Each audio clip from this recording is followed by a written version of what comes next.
السلام علیکم ورحمۃ اللہ تعالی وبرکاتہ۔ نحمده ونصلی ونسلم علی رسولہ الکریم، اما بعد فاعوذ باللہ من الشیطان الرجیم، بسم اللہ الرحمن الرحیم۔ ان اللہ وملائکتہ یصلون علی النبی یا ایہا الذین آمنوا صلوا علیہ وسلموا تسلیما۔ اللہم صلی علی سیدنا و مولانا محمد معدن الجود والکرم وآلہ الکرام وابنہ الکریم وبارک وسلم صلاۃ و سلاما علیک یا رسول اللہ صلی اللہ تعالی علیہ وسلم۔ الحمدللہ، اللہ تبارک و تعالیٰ کا بے پناہ فضل و احسان ہے کہ ہمارے فرض علوم کورس کے 2 سیزن مکمل ہوئے اور آج سے تیسرے سیزن کی ابتدا ہو رہی ہے۔ اور فرض علوم کا مطلب ہی ہوتا ہے کہ وہ علوم، وہ چیزیں جن کا جاننا ہر مسلمان کے لیے ضروری ہے۔ تو ظاہر سی بات ہے، اب اس سے پہلے جو ہم چیزیں سن چکے ہیں اور جو چیزیں معلوم کر چکے ہیں، انشاءاللہ تبارک و تعالیٰ وہ بھی شامل کی جائیں گی، اور اس کے علاوہ اور بھی بہت ساری چیزیں تیسرے سیزن کے اندر ہم شامل کریں گے۔ اور خاص طور پر اس میں جو ایک باب کا اضافہ ہو رہا ہے وہ ہے منجیات اور مہلکات کا، جو آخر میں بیان کریں گے۔ شروع میں تو عقائد بیان کریں گے، پھر عبادتوں کے بارے میں بتائیں گے، پھر معاملات کے بارے میں۔ معاملات کا بھی اس کی بھی اہمیت بہت زیادہ ہے۔ معاملات جیسے خرید و فروخت، تجارت، کاروبار، یہ سب چیزیں بھی جاننا بہت ضروری ہے، تو اس کو بھی شامل کریں گے۔ اور پھر آخر میں بالکل جا کر منجیات اور مہلکات کو شامل کریں گے، یعنی ایسی روحانی چیزیں جو نجات دلانے والی ہیں، جیسے سچ بولنا اور حسد وغیرہ سے بچنا، اور اس کے برعکس جو چیزیں غیبت اور کینہ، حسد، یہ مہلکات ہیں، یعنی روحانی بیماریاں، تو انشاءاللہ اس کو بھی شامل کریں گے۔ اب یہاں پہ کچھ تمہیدی گفتگو کرتے ہیں اصل مقصد کو شروع کرنے سے پہلے، یعنی ضروری مسائل، ضروری عقائد اور معاملات کے تعلق سے ضروری چیزیں بیان کرنے سے پہلے یہاں پہ ذہن کو قریب کرنے کے لیے کچھ باتیں بیان کریں گے۔ کہتے ہیں کہ سکون اور اطمینان وہ خزانہ ہے جسے ہر بے چین شخص حاصل کرنا چاہتا ہے۔ جو بے قرار ہے، بے چین ہے، جس کو سکون نہیں تو وہ سکون چاہتا ہے۔ مخلوق نے اس خزانے تک پہنچنے اور اسے کھوجنے کی کہ بہت سے راستے اپنائے ہوئے ہیں، مگر وہ راستے زندگی کے کسی نہ کسی موڑ پر مخلوق کی طرح فانی ثابت ہوتے ہیں۔ یعنی جس طرح مخلوق فنا ہو جاتی ہے، وہ راستے بھی ایک مقام پر جا کر ختم ہو جاتے ہیں۔ یہ خزانہ بھی نہیں ملتا، البتہ اسے تلاش کرنے والا مایوسی کے دلدل میں دھس جاتا ہے۔ یعنی ابھی آپ دیکھیں تو دنیا کے اندر، پوری دنیا کے اندر لوگ سکون اور اطمینان کی تلاش میں، لوگ بے چینی اور بے قراری اور ڈپریشن کے شکار نظر آتے ہیں۔ اس کی بنیادی وجہ ہے دین سے دوری، کہ آدمی دین سے دور ہو گیا، دین کی ضروری معلومات نہیں ہے، اس وجہ سے یہ بے چینی کی کیفیت پیدا ہوتی ہے، کیونکہ اللہ تبارک و تعالیٰ نے انسان کی فطرت ہی ایسی بنائی ہے کہ وہ دین سے جڑا ہوا رہے، یعنی اللہ تعالیٰ کی عبادت کرے۔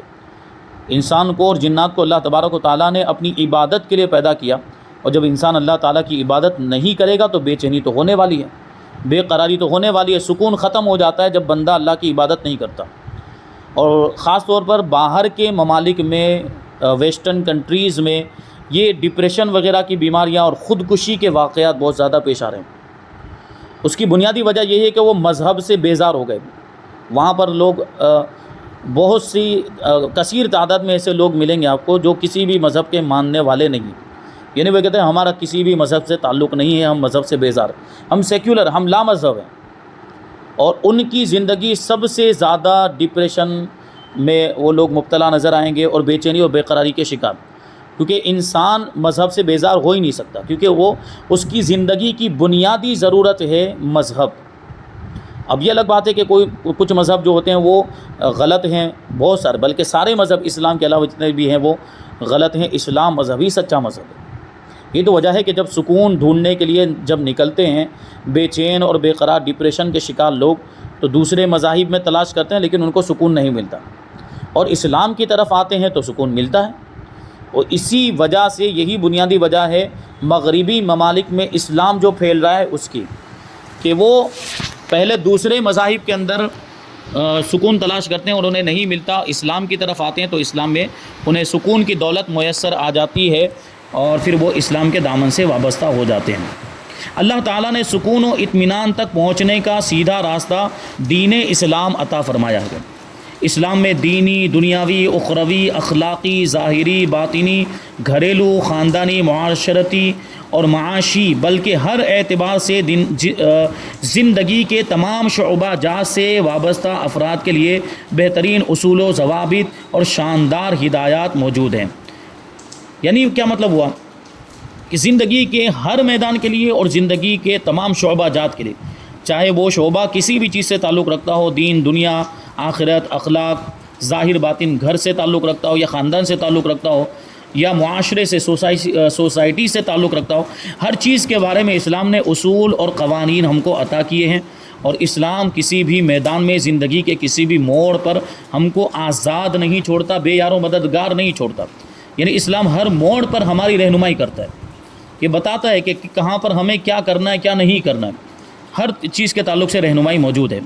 صرف اسلام ہی اللہ پاک کا پسندیدہ دین اور مذہب ہے۔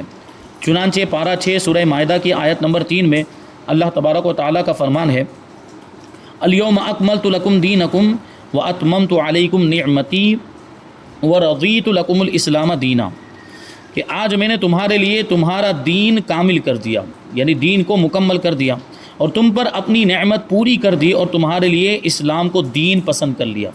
کیا مطلب ہوا کہ یہ دین اسلام ہی اللہ تبارک و تعالیٰ کا پسندیدہ مذہب ہے۔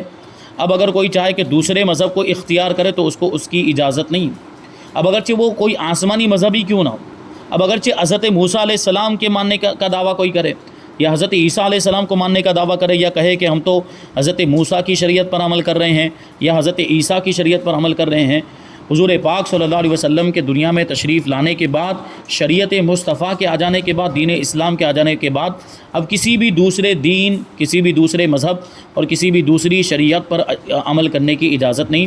سارے مذہب اور سارے ادیان جو پہلے تھے وہ سب منسوخ ہو گئے، اسلام کے آ جانے کی وجہ سے سارے مذاہب ختم ہو گئے، اب کسی بھی مذہب پر عمل کرنے کی اجازت نہیں ہے۔ اب اسلام پر ہی عمل کرنا ہوگا اور اسلام ہی اب نجات کا ذریعہ ہے۔ اب اگر کوئی کسی دوسرے مذہب پر عمل کرتا ہے تو وہ اس کی طرف سے قبول نہیں کیا جائے گا۔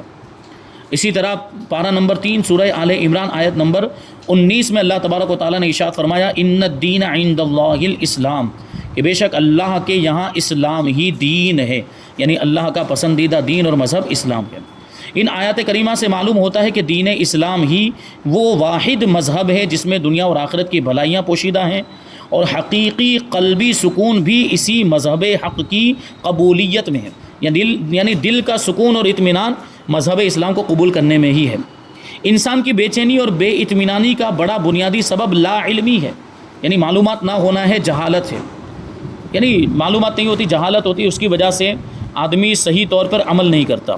ابھی نمازوں سے غافل ہے، نمازیں نہیں پڑھتا ہے، یا نماز پڑھتا بھی ہے تو صحیح طریقے سے نہیں پڑھتا، فرائض و واجبات کی رعایت نہیں کرتا، شرائط کی رعایت نہیں کرتا، ضروری باتیں، ضروری مسائل نہیں جانتا ہے، تو نماز اس کی ضائع ہو جاتی ہے۔ بسا اوقات ایسا ہوتا ہے کہ اس کی نماز مکروہ تحریمی ہو جاتی ہے، کبھی نماز فاسد بھی ہو جاتی ہے، اور مسئلہ معلوم نہ ہونے کی وجہ سے اس کو پتہ ہی نہیں چل پاتا، یا تو پھر اپنی جہالت کی بنیاد پر نماز پڑھتا ہی نہیں ہے، روزے رکھتا ہی نہیں ہے، نیک کام کرتا ہی نہیں ہے، تو یہ ساری چیزیں بے چینی کا سبب بنتی ہیں۔ اسی لیے دین اسلام نے ہر مسلمان مرد و عورت کے لیے حصول علم ضروری قرار دیا ہے، کیونکہ علم سے بہتر کوئی چیز نہیں۔ علم دل کو اندھے پن سے بچا کر نور بصیرت اور ہدایت عطا کرتا ہے۔ یعنی اندھا پن سے مراد کیا ہے؟ دل کا اندھا پن جہالت ہے، علم نہ ہونا یہ گویا کہ دل کا اندھا ہونا ہے، اور اس اندھے پن کو دور کرنے کے لیے علم حاصل کرنا چاہیے، کیونکہ جو علم ہے وہ دل کو روشن کر دیتا ہے اور نگاہوں کو بصیرت عطا کرتا ہے۔ بصیرت کا مطلب کیا ہوتا ہے؟ باطنی نظر۔ ایک تو ہماری ظاہری نظر جو ہم آنکھوں سے دیکھتے ہیں اس کو ظاہری نظر کہیں گے، لیکن باطنی نظر جو دل سے دیکھنا جس کو کہا جائے اس کو کہتے ہیں نور بصیرت۔ بندہ اس کے ذریعے نیک لوگوں کی منازل اور بلند درجات کو پا لیتا ہے، اس میں غور و فکر روزہ رکھنے کے برابر اور اس کا درس رات کے قیام کے برابر، یعنی دین کو سیکھنا اور دین کا سبق پڑھانا یہ پوری رات نفل نماز پڑھنے سے بہتر ہے۔ الحمدللہ آج ہم اس محفل میں حاضر آئے یہ ہمارا 2 سال سے یہ مدرسہ چل رہا ہے اور روزانہ کبھی ناغا بھی ہو جاتا ہے کسی مصروفیت کی وجہ سے. یہ روزانہ ہم یہ درس کا سلسلہ رکھتے ہیں. الحمدللہ اس میں ضروری مسائل سیکھے اور سکھائے جاتے ہیں. تو یہ ہم رات کے وقت ہی یہ معمول ہمارا رہتا ہے اور امید کرتے ہیں اللہ تبارک و تعالیٰ کی بارگاہ میں کہ اس کے صدقے میں ہمیں اللہ تبارک و تعالیٰ پوری رات عبادت کرنے کا ثواب عطا فرمائے. تو ایک درس کے بارے میں کہہ رہے کہ ایک درس اگر یعنی تھوڑا کچھ مسئلہ سیکھ لیا ہم نے تو پوری رات عبادت کرنے کے برابر ہے. علم کے ذریعے ہی اللہ کی عبادت و فرما برداری ہوتی ہے. علم کے ذریعے ہی، کیونکہ بغیر علم کے اگر آپ عبادت کرنے جائیں گے یا اللہ کی فرما برداری کا کوئی کام کرنے چلے جائیں گے تو اس میں غلطی ہوگی. جیسے میں نے ابھی بتایا کہ معلومات نہیں ہے اور نماز پڑھنے کھڑا ہو گیا ہے، ابھی فرائض نہیں جانتا، واجبات نہیں جانتا ہے، تو اس سے بہت سی ایسی غلطیاں ہو سکتی جس کی وجہ سے نماز اس کی یا تو فاسد ہو جائے گی، ٹوٹ جائے گی، یا مکروہ تحریمی ہو جائے گی. تو نماز کے لیے، نماز صحیح ہونے کے لیے ضروری ہے کہ نماز کے مسائل سیکھیں. اسی سے تمام اخلاقی، سماجی اور زندگی سے تعلق رکھنے والے دیگر امور انجام دیے جاتے ہیں. یعنی علم ہوگا تو آدمی اپنے اخلاق کو بھی سدھار سکتا ہے، اور سماجی معاملات، لوگوں کے ساتھ کیسے اٹھنا بیٹھنا ہے، کیسے بات چیت کرنی ہے، یہ ساری چیزیں بھی علم کے ذریعے معلوم ہوگی. اور زندگی گزارنے کے لیے رہنما اصول بھی یہ علم کے ذریعے ملتے ہیں. علم ہی کی بدولت انسان کے کردار میں نکھار، اپنی ذمہ داریوں کا احساس اور اپنے فرائض کو انجام دینے کی رغبت نصیب ہوتی ہے. اسی وجہ سے دیکھیں آپ کہ علماء کرام جو شریعت کا علم رکھتے ہیں، اسلام کا علم رکھتے ہیں، ان کی زندگی دیکھیں، چاہے پھر وہ سماجی زندگی اور لوگوں کے ساتھ تعلقات ہوں ان کے، یا ان کی گھریلو زندگی ہو، وہ بڑی کامیاب سمجھی جاتی ہے اور بڑی کامیاب مانی جاتی ہے. آپ نے بہت ہی کم سنا ہوگا کہ کسی عالم صاحب کا طلاق ہوا ہے، کسی عالم صاحب کا طلاق ہوا ہے اپنے ان کی بیوی کے ساتھ، یا جو ہے کہ جھگڑے وغیرہ کے بارے میں بہت ہی کم سنتے ہوں گے. کیونکہ ان کے پاس علم ہے اور ان کا علم ان کی رہنمائی کرتا ہے. ان کا علم ہی انہیں بتاتا ہے کہ زندگی کیسی گزارنی چاہیے، سماجی تعلقات کیسے ہونے چاہیے، گھریلو معاملات کیسے ہونے چاہیے. تو یہ علم، جبکہ ہم دوسرے لوگوں کے معاملات، جاہلوں کے آج معاملات دیکھتے ہیں جن کو دین کی سمجھ نہیں، دین کا علم نہیں ہے، تو ان کے گھریلو معاملات بھی بڑے، گھریلو جھگڑے اور طلاق وغیرہ کے مسائل، اکثر یہ طلاق وغیرہ کے مسائل جہالت کی وجہ سے ہی پیش آتے ہیں. دین سے دوری کی وجہ سے، معلومات نہ ہونے کی وجہ سے طلاق تک جو ہے کہ نوبت پہنچ جاتی ہے. اور جب طلاق دے دیتے ہیں، بول دیتے ہیں، پھر سمجھ میں آتا ہے کہ ہم سے کتنی بڑی غلطی ہو گئی. تو اگر پہلے سے دین کا علم حاصل کیا ہوتا، پہلے سے سمجھ حاصل کی ہوتی، تو ان کو پتہ ہوتا کہ طلاق دینے کے بعد یہ کیا معاملات ہوں گے. 3 طلاق دے دی تو اب حلال کے علاوہ کوئی چارہ نہیں، کوئی چھٹکارا نہیں. اگر یہ چیز اس کو پہلے سے معلوم ہوگی تو وہ 3 طلاق دینے سے بچے گا، اپنے آپ کو کنٹرول کرے گا. اور مرد کو اللہ تبارک و تعالیٰ نے طلاق دینے کا اختیار اسی لیے دیا ہے کہ وہ زیادہ سمجھدار ہوتا ہے.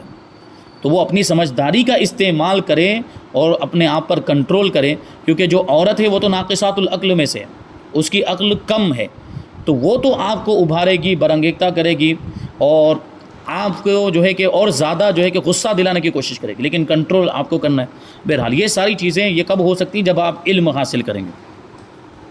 نبی کریم صلی اللہ علیہ وسلم نے معاشرے میں بسنے والے افراد کو علم کی اہمیت کا احساس کس طرح دلایا؟ اس کا اندازہ لگانے کے لیے حدیث ملاحظہ کیجیے. فرماتے ہیں اللہ کے رسول صلی اللہ علیہ وسلم، تمہارا صبح کے وقت علم کا ایک باب سیکھنے کے لیے جانا 100 رکعت نفل نماز سے بہتر ہے. ایک باب مطلب ایک چیپٹر، یعنی علم کا ایک چیپٹر اگر صبح کے وقت پڑھنے کے لیے ہم نکلیں تو دیکھیں، ابھی یہ نہیں کہہ رہے ہیں کہ سیکھ لینا یہ 100 رکعت سے افضل ہے. سیکھنے کے لیے جانا، ابھی خالی جانے کی بات چل رہی ہے. ایک چیپٹر دین کا، علم کا ایک چیپٹر سیکھنے کے لیے جانا 100 رکعت نفل سے افضل ہے. تو اگر ہم نے وہ ایک چیپٹر سیکھ لیا تو اس کا کتنا ثواب ہوگا. ایک روایت میں یوں ارشاد فرمایا، ایمان بے لباس ہے اور اس کا لباس تقوی ہے. ایمان کا لباس جو ہے وہ تقوی، اور اس کی زینت حیا ہے، یعنی شرم. کیونکہ اگر شرم ہوگی، حیا ہوگی تو ہم بہت سے گناہوں سے بچیں گے. اور حقیقی حیا اللہ سے حیا کرنا ہے اور اس کے رسول سے حیا کرنا ہے. کہ اگر یہ والی حیا ہمارے دل میں پیدا ہو جائے، اللہ اور اس کے رسول سے حیا، تو ہم گناہوں سے بچیں گے. کیونکہ یہ والی جو حیا ہے وہ ہمیں گناہوں سے بچائے گی. کیونکہ ظاہر سی بات، جب بھی ہم گناہ کا ارادہ کریں گے تو ہمیں خیال آئے گا کہ اللہ دیکھ رہا ہے. اور جب بھی ہم گناہ کرنے کا ارادہ کریں گے تو ہمیں رسول پاک صلی اللہ علیہ وسلم کی یاد آئے گی کہ یہ تو حضور پاک صلی اللہ علیہ وسلم کے ارشادات کے خلاف ہے، تو مجھے نہیں کرنا چاہیے. تو یہ جو حیا ہے یہ حقیقی حیا ہے، یہ اس ایمان کی زینت ہے. اور ایمان کا پھل یہ علم ہے. اور ایک حدیث میں ارشاد فرمایا انما العلم بالتعلم، یعنی علم سیکھنے سے ہی آتا ہے۔ ارے آدمی سوچتا رہے علم بہت اچھی چیز ہے، علم سیکھنا چاہیے اور علم بہت ضروری ہے وغیرہ وغیرہ بیٹھ کے سوچتا رہے، لیکن سیکھنے کے لیے جائے ہی نہ، اور اس کے لیے کوئی کوشش اور تگ و دو نہ کرے، تو کیا بیٹھے بیٹھے علم آ جائے گا؟ نہیں آ پائے گا۔ علم سیکھیں گے تب آئے گا، علم سیکھنے سے آتا ہے۔ ایسی روایات کو پڑھ کر انسان کا دل کرتا ہے کہ وہ بھی علم حاصل کرے، لیکن بسا اوقات فیصلہ نہیں کر پاتا کہ کیا جاننا ضروری ہے اور کیا نہیں۔ کبھی یہ ہوتا ہے کہ انسان اپنی ضرورت کا علم دین حاصل کر تو لیتا ہے یا کرنا چاہتا ہے، مگر مصروفیات یا دیگر وجوہات کی وجہ سے وہ ایسا کرنے سے قاصر رہتا ہے۔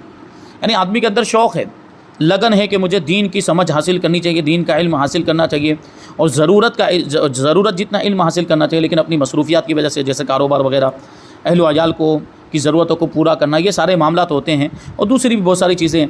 اور یہ آپ جو ہے کہ بات ذہن میں رکھیں کہ وقت کسی کے پاس ہوتا نہیں، وقت نکالنا پڑتا ہے۔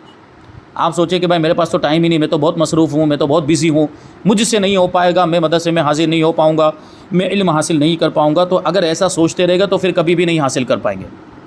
ہمیں اس کے لیے ذہن تیار کرنا پڑے گا اور وقت نکالنا پڑے گا، جیسے ہم دوسرے کاموں کے لیے وقت نکال لیتے ہیں، اسی طرح جیسے ابھی آپ جو ہے کہ روزانہ کی مصروفیات، روزانہ کے آپ کے کچھ نہ کچھ معمولات ہیں، صبح سے آپ کام کرنے کے لیے چلے جاتے ہیں تو شام کو واپس آتے ہیں، پھر دوسری گھریلو ضروریات ہو سکتی ہیں، گھر کے کچھ کام کاج ہو سکتے ہیں، لیکن خدا نہ خواستہ اگر یہی آپ کے معمولات زندگی میں آپ کے رشتہ دار کا کسی کا انتقال ہو گیا تو آپ جنازے کے لیے وقت نکالتے کہ نہیں نکالتے؟ پھر آپ کے پاس وقت ہوتا ہے، آپ وہاں پر بھی پہنچتے ہیں۔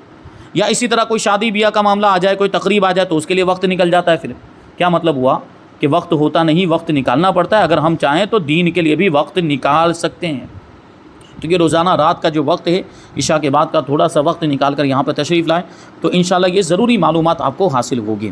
تو وقت نکالیں، اور یہ اس کام کے لیے ہم وقت نکالیں گے تو یہی ہمارا وقت بڑا قیمتی ہوگا، اور یہ جو نکالا ہوا دین کی سمجھ حاصل کرنے کے لیے جو وقت ہوگا یہ ہمارے لیے نجات کا ذریعہ بھی بن سکتا ہے۔ تو یہ بہت اہم چیز ہے، اپنی مصروفیات میں سے وقت نکالیں اور یہاں پر ضرور تشریف لائیں۔ حصول علم کی اہمیت تو واضح ہو گئی، لیکن یہ جاننا بھی ضروری ہے کہ کون سا علم حاصل کرنا ضروری ہے۔ تو اسلام نے ہمیں بتا دیا کہ جو بھی ایک خوشگوار زندگی گزارنا چاہتا ہے وہ سب سے پہلے یہ 5 علوم، پہلے نمبر پر عقائد و نظریات، یعنی ہمیں کون سا عقیدہ رکھنا چاہیے اور کیسا عقیدہ نہیں رکھنا چاہیے۔ پوری دنیا کے اندر جتنے بھی انسان ہیں وہ کوئی نہ کوئی عقیدہ ضرور رکھتے ہیں، چاہے وہ کسی مذہب سے تعلق رکھتے ہوں یا کسی مذہب سے تعلق نہ رکھتے ہوں، سب کا کچھ نہ کچھ عقیدہ ہوتا ہے۔ ابھی آپ کہہ رہے ہوں گے کہ چلیے مذہب کے ماننے والوں کے بارے میں تو سمجھ میں آتا ہے کہ ان کا کچھ نہ کچھ عقیدہ ہوتا ہے، جیسے ہم اسلام کے ماننے والے تو ہمارے عقائد ہیں کہ اللہ کے بارے میں کیا عقیدہ رکھنا چاہیے، رسول پاک صلی اللہ علیہ وسلم کے بارے میں کیا عقیدہ رکھنا چاہیے، انبیاء کے بارے میں، رسولان اعظام کے بارے میں، فرشتوں کے بارے میں وغیرہ وغیرہ، یہ ہمارے عقائد ہیں۔ اسی طرح غیر مسلم اگر کوئی ہندو ہے تو ان کے مذہب کے بھی کچھ عقائد ہیں، یعنی ان کی بھی کچھ مانیتائیں ہیں اور ان کی بھی کچھ ایسی چیزیں ہیں جس کے تعلق سے وہ یقین رکھتے ہیں اور وہ اس کو اپنے دین کا حصہ سمجھتے ہیں۔ لیکن دنیا کے اندر بہت سے ایسے لوگ اس وقت موجود ہیں جو کسی بھی مذہب سے تعلق ہی نہیں رکھتے، جیسا کہ میں نے بھی کہا کہ وہ بالکل لا دین، بالکل سیکولر ہیں، وہ کہتے ہیں کہ ہمارا کوئی مذہب نہیں ہے، ہمارا کوئی کسی مذہب سے تعلق ہی نہیں۔ تو اب ان کا عقیدہ کیسے ہوا اور ان کا عقائد سے تعلق کیا ہوا؟ تو اس کے بارے میں فرماتے کہ ان کا بھی عقیدہ ہے، یعنی یہ سوچ لینا کہ ہمارا کسی مذہب سے تعلق نہیں، یہ بھی تو ایک عقیدہ ہوا، یہ بھی تو ایک سوچ ہوئی، یہ بھی تو ایک یقین ہوا ان کا۔ تو یہ سوچ لینا یہ بھی تو عقیدہ ہے، یعنی عقیدے سے کوئی بھی آزاد نہیں ہے۔ جو لوگ عقیدے کا انکار کرتے ہیں، جو لوگ مذہب کا انکار کرتے ہیں، ان کے بھی کچھ نہ کچھ اپنے عقائد اور کچھ نہ کچھ اصول و قوانین ہیں۔ تو یہ عقائد و نظریات ہیں۔ دوسرے نمبر پر عبادات، یہ جیسے نماز، روزہ، حج، زکوٰۃ وغیرہ، یہ عبادات ہیں۔ تیسرے نمبر پر معاملات، یعنی ہم تجارت، کاروبار وغیرہ جو کچھ بھی کریں آپس میں لین دین کے معاملات، تو اس کو کہیں گے وہی معاملات۔ اور چوتھے نمبر پر منجیات، یعنی اچھے اخلاق، نجات دلانے والی چیزیں۔ اور پانچویں نمبر پر مہلکات، یعنی برے اخلاق، یعنی ہلاک کرنے والے، انسان کو ہلاک کرنے والی چیزیں۔ ان ساری چیزوں کا علم حاصل کرے، اور ان علوم کا مختصر تعارف اور اہمیت اب انشاءاللہ تبارک و تعالیٰ یہاں سے آگے بیان کریں گے۔ اسلامی عقائد اور اس کے بعد عبادات، معاملات اور مہلکات اور منجیات کے بارے میں انشاءاللہ تفصیل آئندہ درس میں ہم شامل کریں گے۔ اللہ تبارک و تعالیٰ کی بارگاہ میں دعا ہے کہ جو کچھ بھی بیان ہوا اس پر ہم سب کو عمل کرنے کی توفیق عطا فرمائے، اور پابندی کے ساتھ اس درس میں ہم سب کو شریک ہونے کی توفیق عطا فرمائے، اس سے زیادہ فائدہ حاصل کر کے دوسروں تک اس کو پہنچانے کی توفیق عطا فرمائے۔ وما علینا الا البلاغ۔ السلام علیکم۔